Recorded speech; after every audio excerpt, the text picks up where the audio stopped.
Hello, I'm Kailash Bhatia, and it's the 16th of June, Sunday. We are in Sydney for the 17th International Congress of Movement Disorders.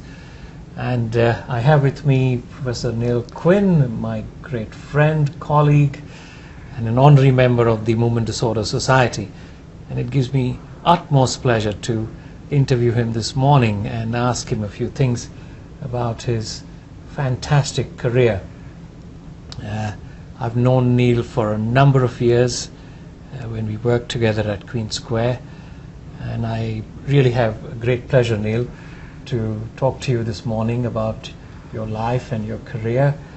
I have a little format here to ask you certain questions, but I'm actually just going to go off the cuff and ask you to tell me about yourself, particularly about your early years in education, how you came about getting into neurology, how you ended up in movement disorders, what took your fancy to arrive there, and what do you think were your major sort of highlights? So there are a number of questions already, but I think that's what people would really like to know.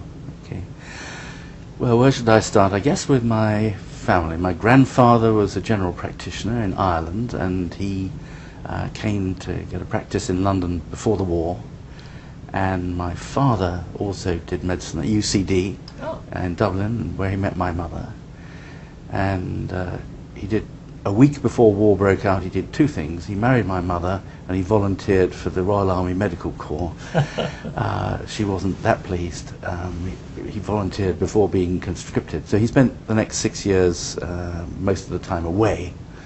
And my sister was born in Ireland, and then my mum came to England, and after the war, my father had planned to do pediatrics in hospital medicine, but he became a GP in Essex, which is a town about 40 miles from London. So I arrived in 1948, and my education started in a convent, a Catholic, of course, convent, where there were 140 girls and 10 boys, and they kicked the boys out at age 7, and I had to go to another Catholic boys' day school, and then I went to the local grammar school. And then I went away to boarding school, to a Benedictine monastery, where I got rather less religion than I got at home, fortunately. Well, we had to go to Mass every day at 7:20, apart from after the film night when we had a day off. But it was a good time there, and I found myself, they streamed people, the high flyers were the A stream, and they were taught Latin, ancient Greek, and pure mathematics. And then the B stream was English and history, and the C stream was science. And for some reason I found myself in the B stream, coming up to O-levels, and I thought, at the age of 14, I thought, actually, I'd like to do medicine. So this is no use at all to me. So I managed. Did somebody influence you into that, or you just came about? I wasn't pushed into medicine at all, but obviously I had the example of my father, and the surgery was in the house, and we wanted to be quiet during surgery hours, etc. Turn the telly down and so on. And he occasionally took me on a visit to a patient or something, so I'm sure that must have influenced me, but I wasn't pushed. And so then I found a few similarly affected souls who found they were wrong-footed in what they were doing. And I rounded up some chemistry, physics, and biology masters and looked at their timetables, and I single-handedly created a new form for about 10 of us who were in the same situation, including Mark Wiles, who also became Professor of Neurology in the UK. So 2 boys in the same year, in the same class of 10, and I put it down to Dad Harkness, who was our biology teacher, who was inspiring, that we both got well. And then at the end of that time, you could either take your A-levels and go straight to a teaching hospital. So I had a place at the London hospital to do medicine, or you could wait. You had to wait another term and take the Cambridge entrance exams, and that meant you started a year later, and then your course, your preclinical course, had an extra year added on. So in fact that meant you qualified 2 years later than otherwise might have been, which I'll come back to in a second. So I went to Cambridge and I had a great time, and as well as studying, I did lots of sports. I believe you were keen on rugby. Well, rugby, yes, but my main sport was athletics, and I injured my knee playing rugby, and I thought, right, better not do any more rugby, because I really want to get an athletics blue, and I finally did in my last year, which was great. And then after that, I went to the London hospital, and unbeknown to me, there was a budding movement disorder neurologist at the London called Andrew Lees, and he was a few years ahead of me because he'd taken the fast route, and we must have only overlapped for a year, if that. But I never encountered him at all at the London. And during clinical studies, I think, out of the various subjects, neurology seemed the most fascinating. But I wasn't at all fixed on what I was going to do. Was there any particular teacher or somebody in neurology who might have played a part? We had in your... Ronnie Henson, who was wrote a lot on music in the brain. He was the head of the department. Mike Swash joined from the Cleveland Clinic when I was there. They were good teachers. And then I'm losing my place here. So you were at the London. We were talking about that you eventually made it to you had this amazing career in movement disorders. How did that sort of come about? Right.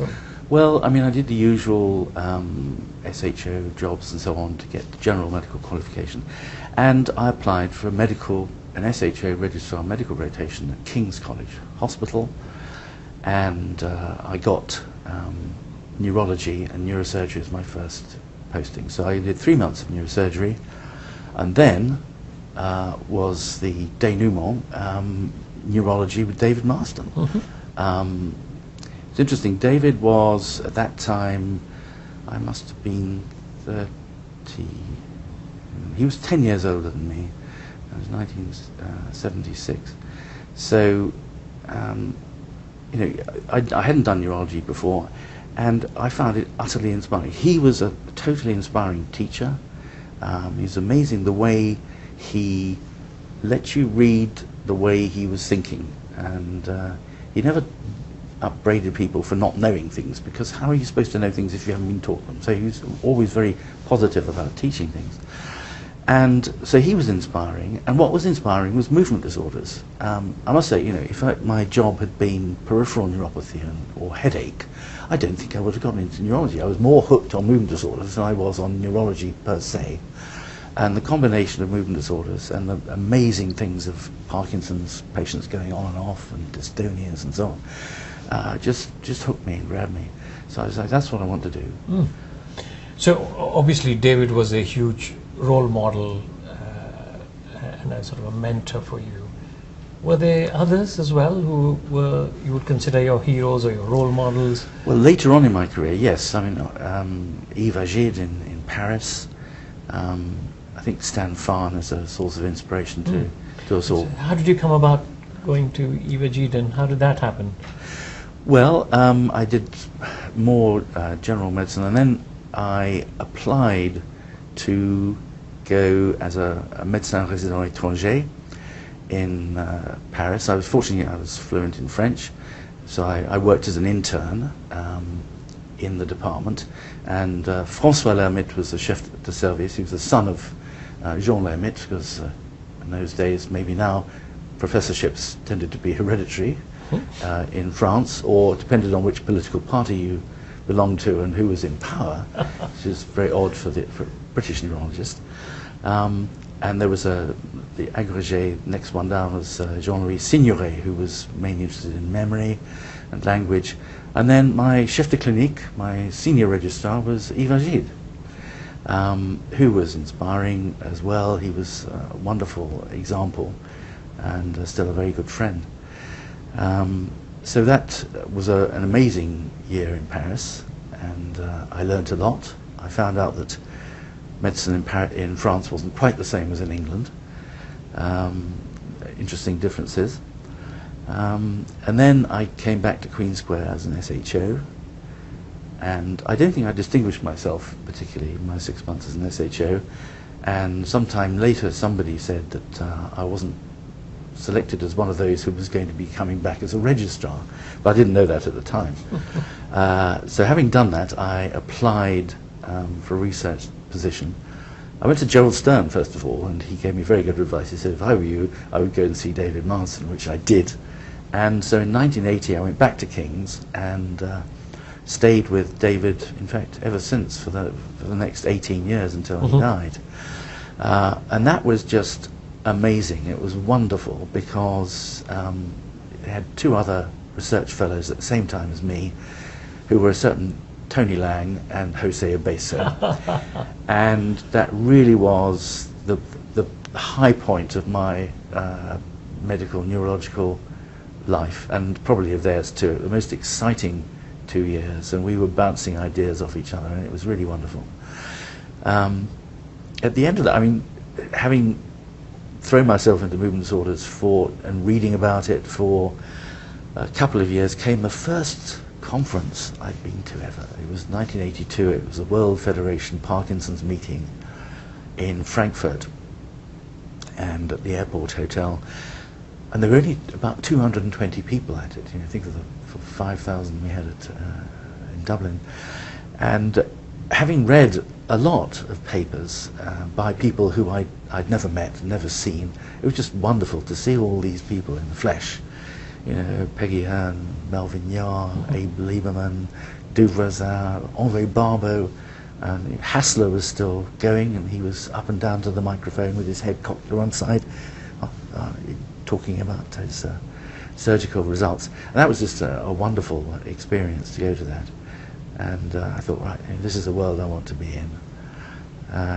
So one of the great things at King's was that I was able to spend 8 years at King's in virtually the same position, following up the same patients. And this is what really educated me so much about Parkinson's and about atypical Parkinson's, because I could see how people evolved, and then they died, and you got pathology, some of them, and you really I started to fit things together in my own mind about atypical Parkinson's, MSA, PSP, which was all a bit of a blur at the beginning of that time. And so I was very fortunate. Very few people get that opportunity to follow up their patients. And today, you know, registrars move every 3 months from one firm to another. They order a test, they never see the result, they have no follow-up. And I don't know how they learn what I learned. But of course, you know, I paid for it. I know next to nothing about peripheral neuropathy, muscle disease. But fortunately, I ended up in a place where I didn't really have to know too much about that. And it was acceptable at when I moved to Queen Square following David. It was, at that time, there was virtually no specialist clinics. Everybody was supposed to be a jack of all trades. So you had Parkinson patients going to see the person who was really interested in migraine, and migraine patients coming to see the person who was interested in Parkinson's, which wasn't ideal. But then with David's direction, you know, they started setting up specialist clinics, and things really got much better. I think one of the strengths, I mean, looking back on David's amazing accomplishments, one of the great things he did was to offer a first-class clinical service to patients. And out of that material, he distilled all the material for research and so on. And that was very, very important. And there are other people who you and I know who think, mentioning their names, who think that patients are there for the benefit of the researchers, and that you should only see research patients, and they should be jolly pleased that you're going to see them and do some research on them, which is really the wrong way around for me. I mean, I think if you've qualified as a doctor, always your primary responsibility is for the patient. You are there only for them, and it's not the other way around. And you know, there are some people who get it kind of a bit upside down. But I think if you're medically trained, you know, you have a certain ethos that you should carry on through things. I mean, I found myself almost accidentally as an academic. I kind of woke up one day and found I was an academic without really planning it. After 3 years at King's, a new blood lectureship came up, and that senior registrar. So I was appointed to that, and I was delighted. And I was so happy working with David. I mean, I didn't think of trying to get a job somewhere else, because where was better, So I ended up, I think, holding the world record for length of time as a senior registrar. I spent 7 years as a senior registrar. Andrew spent 2. But it was wonderful. I learned everything. Although I was a little bit brassed off towards the end of it, when I was still a junior doctor after 17 years and hadn't had my own patients. I got a bit brassed off. But finally I got senior lecturer and consultant in Queen Square, and that was was great. That was in 1990. I was 42 then. Mm-hmm. And then moving to Queen Square, it was interesting because prior to 1983, when Andrew was appointed, nobody really was very interested in movement disorders at Queen Square, or had been for a long time. And then Andrew was appointed and had his own service and everything, which was NHS and not university. And he was working in 5 different hospitals and achieving a lot of research at the same time. And then who should be parachuted in 4 years later to replace Professor Gilead than David Marsden in the university department. So they had to decide whether they were going to merge everything or whether they were going to keep separate. And I think I fully understand. Andrew decided he wanted to keep his own clinical base separate to David, which was fine. Although they collaborated a lot on the brain bank, which was a joint thing that they both sort of set up, and has been immensely productive, fantastic.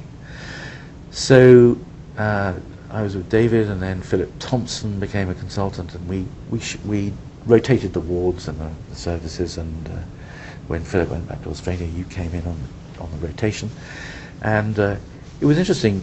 Some people just only see their own patients, which is one way of doing things, and this arrangement, there'd be 2 out of 3 consultants each week doing the movement disorder clinic, and you would see some of the other person's patients and so on, follow-ups, which is more work because you didn't know anything about the patient.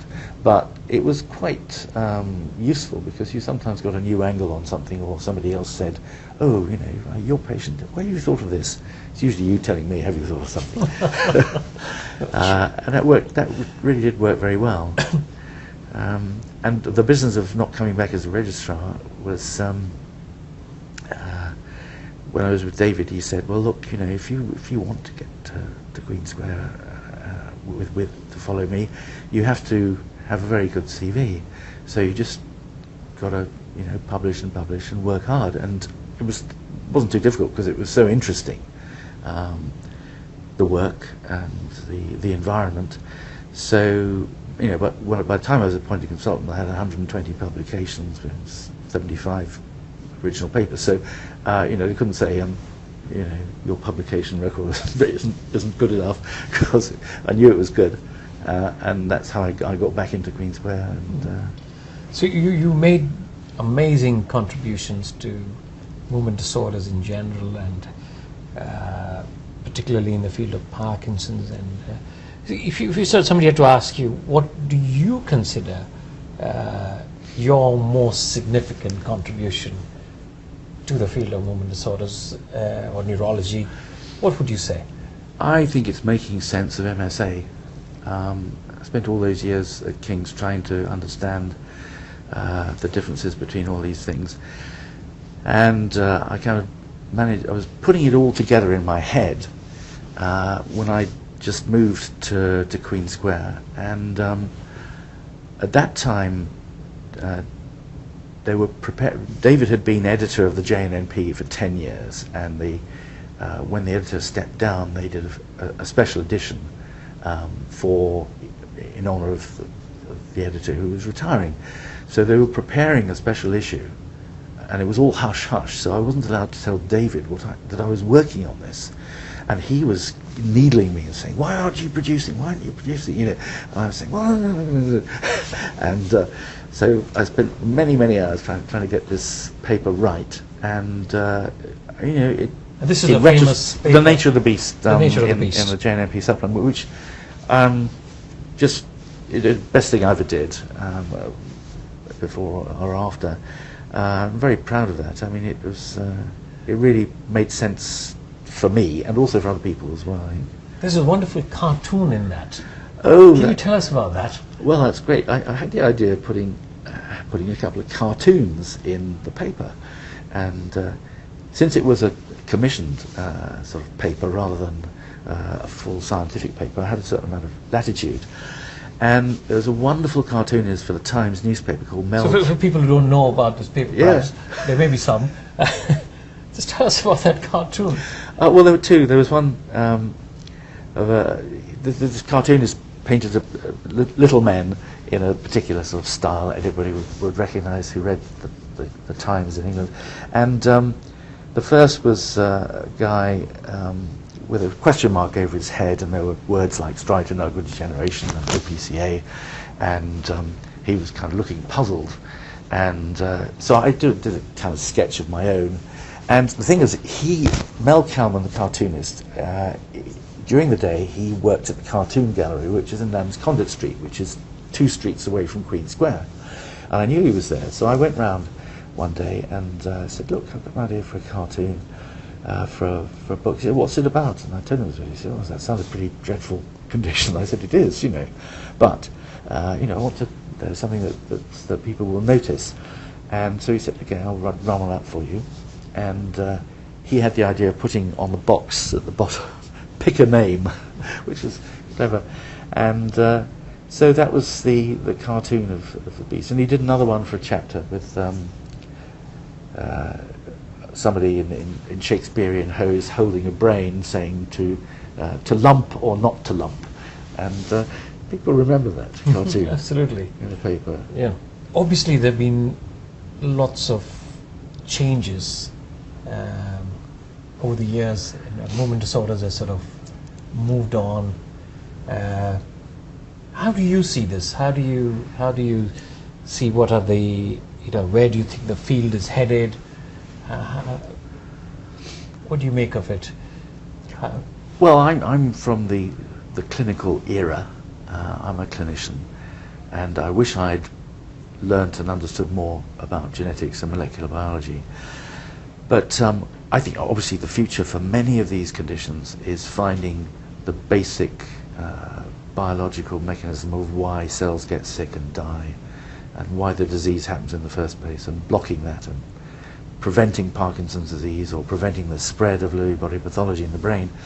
And that's where I think the money is, and the genetics has obviously been tremendously important in giving us clues about potential targets and so on.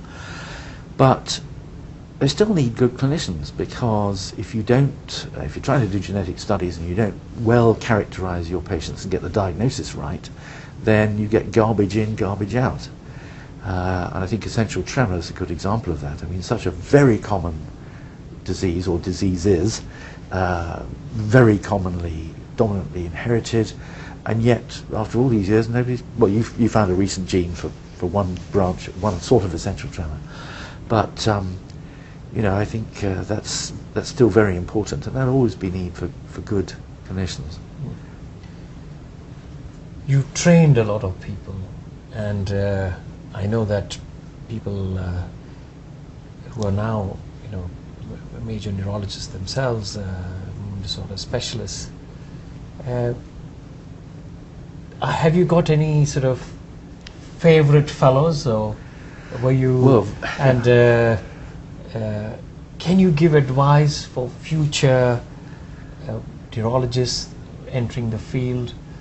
It's a mixed question, so.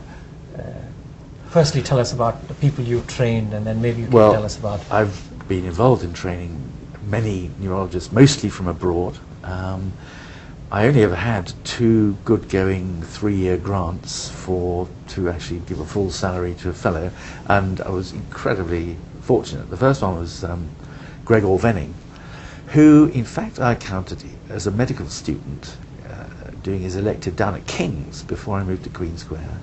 And then when I was at Queen Square, he popped up again as an elective medical student.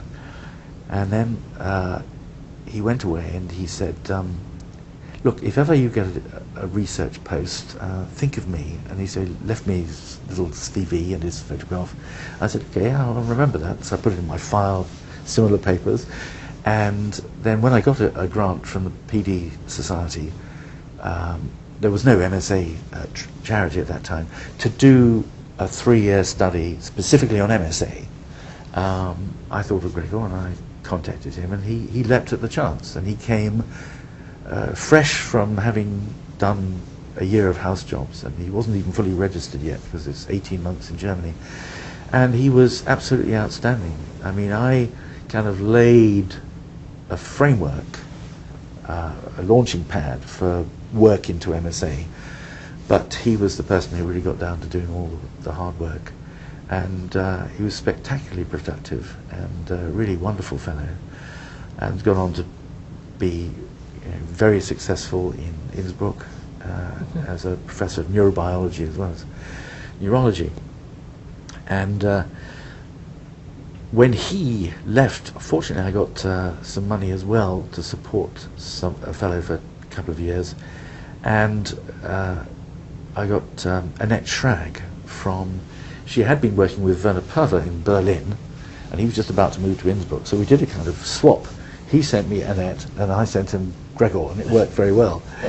And Annette worked on the epidemiological side of things, really trying to find out how common MSA was, but in doing so, managed to, we looked at all Parkinson's and the fraction that was MSA, and there was such a lot of data to trawl there that she managed to make a tremendous study out of it, a lot of epidemiological questions, and beginning to go into quality of life. So those two have been outstanding, but I've had altogether such wonderful fellows, and they've been very a very friendly group always, and been very keen and very, very bright. What advice I would give them? I think new people entering the field, or yeah, in movement disorders or otherwise. Well, in any branch, you have to find something that you are really inspired by and enjoy. I think very often that happens by accident, that you find yourself in something and that you wouldn't have found yourself in otherwise, and as you get deeper into it, you suddenly find, oh, this is fascinating, this is interesting. But you and I genuinely feel that movement disorders is by far and away the most interesting branch of neurology, and captivating.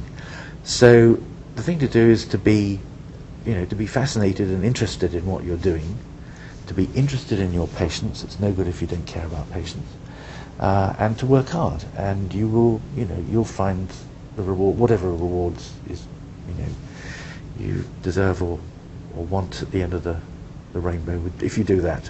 Yeah, I think. You really put your stamp on MSA, young onset Parkinson's disease. Were there any other areas in movement disorders you thought, maybe I should have, looked into that, or there's certain areas which you think you would have liked to but never got the chance, or anything like this? Well, I think it's strange. One thing I really would like to have got to the bottom of and understood was the phenomenon of diphasic dyskinesias. I first encountered them with Yves Agile in Paris, because Lermit and he had written a paper about it, although they were first described by Eduardo Tolosa in 1975. And we had a number of patients there who had diphasic dyskinesias. I remember particularly a guy who was sent down to the dental department of the hospital, and they sent him back in his wheelchair, saying he'd had an epileptic fit. And we asked him, what happened down there? He said, I just had one of my bouts of dyskinesias. The doctors didn't know the difference. And then, of course, when I had a feather in my cap, when I came to, following that, to David Marsden's department, back to David Marsden's department, they hadn't really seen or been aware that they'd seen diphasic dyskinesias. And I was very au fait with this, and I studied lots of patients and tried to understand it. And Jose and Tony and me were trying to work out what was the mechanism, and I'm sure we still don't have the full mechanism, but it had been it's such a striking thing to see. And I never forget a wonderful man called Ivan Vaughan, who was a young onset patient, and he had the worst diphasic dyskinesias I've ever seen. It was so bad that when he was at home, he couldn't be nursed in a bed or on the floor, but they put him in a rubber dinghy so he wouldn't injure himself. And we admitted him to hospital to try and sort out improve his drug treatment. And again, they had to bring the rubber dinghy into hospital because that's the only way he could be nursed for a couple of nights. And the most extraordinary thing about him is I've never seen another one like this, but Manfred Munter described it. He had the most severe diphasic dyskinesias, and yet when he was fully on, he had absolutely no dyskinesias whatsoever. Usually they have these mild peak dose ones. He had nothing, and it was just this contrast between the chaos of the diphasics and him being completely still when he was on. When I first saw him like this, I said, "You're off, aren't you?" And he said, "No, I'm on." And sadly, he died at the end of one of these long bouts of diphasic dyskinesias. And one of the few patients, I think the only patient, I'd been to his funeral and was asked to speak at it.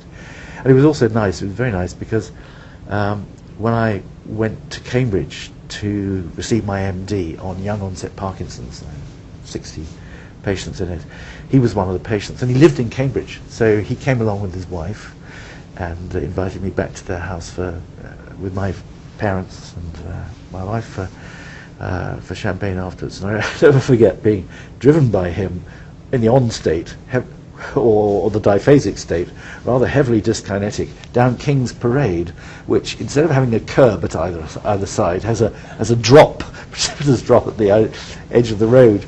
I was clinging onto my seat. We got there safely, and that was a great memory.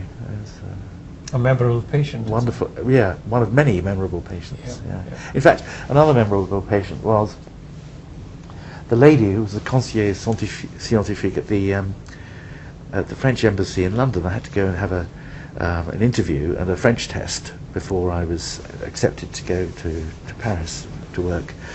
There was this very, very petite, mignon little lady, very sweet, who interviewed me. And about 20 years later, this little lady with Parkinson's disease came to see me at the Queen Square, and I said, "Do I recognize you?" And it was the same lady who had sent me off to Yves Agid 20 years before. That was rather sweet. Yeah. David Marsden was your mentor, and you worked with him for a number of years. How was he outside neurology? You probably knew him personally as well. Yes, I mean, what do you say? He was a complex character. Although he was a great man for partying and burning the candle at both ends, he was a paradox. He was a bit shy in many respects as well. He was very supportive. Occasionally he would blow up and criticise, let off steam at some of the best people around him, Peter Jenner, and I heard Anita Harding sometimes got a brief hard time from him, but he recognised that these were good people that he had around him. And it was interesting because over 2 decades really knowing him, and of course when we started he was the professor and it was my first ever neurology job, and so it was very much a sort of boss junior or father-son sort of thing, and gradually I was lecturer and senior lecturer and reader, then we were both professors, so over time the relationship had to change, which it did, and matured, and we were very good and close colleagues at Queen Square, and I count him as a very good friend. And he was a great searcher after the truth. I mean, he really wanted to get to the bottom of things. And just going back to that business of, I said earlier, about letting people know how his brain worked, and you have got this from him and me too, was the legacy of the book round. I mean, every week you gather in the absence of the patient, but with the notes, and the registrar would start telling you about the patient, and then 1 or 2 sentences, and then he'd say, stop there, and then he'd pick up something. What do you think so far? and the possibilities were wide, and then you said, well, it could be this, could turn out to be that, and, okay, let's go on. And the way he dissected out, distilled and dissected the whole business, and in the way that he teaching you how he would approach it. So you gradually got imbued with the approach, the Marsden approach to things, which was so critical, really. You, I think, in my opinion, retired somewhat prematurely, I would say. Are you happy you made that decision? Were there reasons why you felt that you need to retire early, or do you feel you retired early? I don't know. You might have felt that was the right time.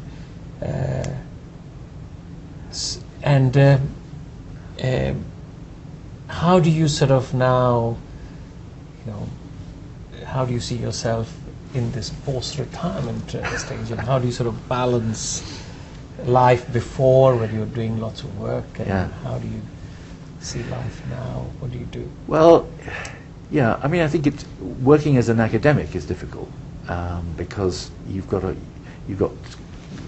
conflicting things. There's a hospital that wants you to see more and more patients and do more and more clinics and so on, and they don't care about papers and stuff. And then there's the university who don't care how many patients you see, but they want papers and they want grants. I had very few grants, as you know, but managed quite a few papers.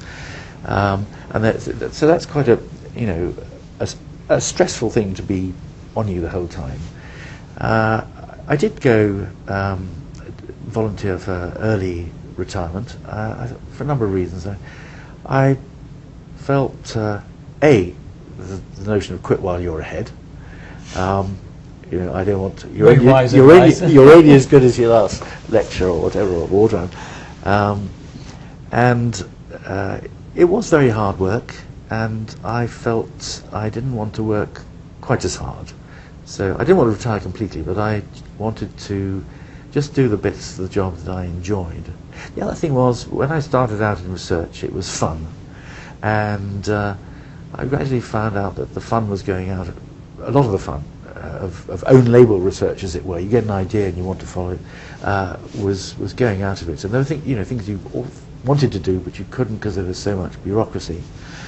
So I felt I wanted to just wind down a bit, but not stop working. And we're very lucky as clinicians that we can sort of officially retire, but carry on working. So I carry on doing a weekly private clinic and teaching and travelling and a little bit of medico-legal. I'd be very happy doing that. And the other important thing is that I couldn't have retired if I didn't know there was somebody really good to hand over to. I'm going to make you blush there. But no, I mean, if there hadn't been you, I mean, you're 8 years behind me, I think, or 7 or 8. David was 10 years ahead of me. If there'd been a void, how could I have retired? It would be very difficult. But I knew that, our patch would be in very good hands. Yes. So that was another reason. And, no regrets at all. I mean, I've cherry-picked the things I enjoy most, which is seeing patients and teaching. And it's great, and I'm not under such pressure of time as you experience. I meet you every week and you say, I'm so stressed. And say, now you know how I took early retirement. I was a bit disappointed when at the Istanbul Congress, when I was giving the Marsden lecture in front of 4,000 people, that Tony Land introduced me and said, that's a very great shame that Niall is retiring. And I thought, these people how can I tell them that I'm going to carry on seeing patients? But it's been satisfying. It's been going on, but gradually dwindling, which is in the right mold of things. You enjoy life outside medicine and outside academics, as I know, and not a lot of people would know that you're a tango. You enjoy dancing tango and so on, going on cruises. So tell us about the other side of your life. The side which you outside work. Well, how did you get into tango dancing? Well, my wife Julie learned to dance when she was young, but I thought I had 2 left feet. I didn't dance a single step at all. And then coming back from the MDS Congress in '98 in Manhattan, the QE2 was leaving New York the day after and going to Southampton. So we went on that, and I spent my time reading Patricia Limousin's PhD thesis in French, while Julie went to dance lessons, and dance with the gentleman hosts, and she got home and decided, right, I want to give dancing a go, and she found Argentine tango back home and decided this is what I want to do. And she was out, 3 or 4 nights a week, and I was sitting there, at home refereeing papers, writing papers, all this boring work stuff, and she was out there. And after a couple of years, I thought, well, I better learn. So I did learn, and then I discovered that I could do it, and did ballroom as well, and I found I was a bit of a natural. So it was so they don't play Argentine tango on cruise ships. They only play ballroom tango, which is ghastly. So I had 51 weeks of Argentine tango, and then 1 week of ballroom with no tango on the boat. But perhaps the last story is, in my last year or so, I had a brilliant male tango teacher, one of the top dancers in the world. He was fantastic, and I had an hourly lesson with him once a week. And he gave lessons in Brownlow Mews, which is about 300 yards from Queen Square. And we fixed up that I would have a lesson starting at 4:45 on every Thursday. And of course, you know what happens every Thursday afternoon: grand rounds, the Gowers round, from 2:15 to 4:15. And all the professors in the front row, and then the registrars and the students at the back. And as often as not, there'd be an interesting case, and everybody gets stuck into debating and arguing things, and the clock would go on, and the epilepsy people who wanted to get in for their 4:45 meeting and all that, pressing their noses at the door. But I was, for that last year, I would be sitting there watching the clock, and the second it went round 4:15, no matter how interesting the discussion of the case, I was out of the door, across to my room, changed into my t-shirts, got my tango shoes, and hopped down the road, and felt the weight sort of rising from my shoulders with every step of the way, and had a wonderful lesson. So that was a very good, relaxing thing, and which I still do, and in retirement. And photography is a thing that we both share as well. So I did want to learn the mouth organ to play the tango music, but I haven't. I've still got the beginner's DVD and book, but I haven't got into that yet. But I will. So Neil, it was really wonderful chatting with you. Actually, I actually learned some new things which I didn't know about, and tango and some aspects of that. I really wish you well in your career, still going, which is going on. And I don't know if you have any last words to say. Well, it's been my last word would be, it's a great shame that that David died before we started doing these interviews, because the one big figure that isn't in any of these interviews is David Marsden being interviewed, which is a shame. It would have been great, but he was very shy, and maybe he wouldn't have. Would you have liked to do that? Yes. Interviewed him. Okay. Thanks so much.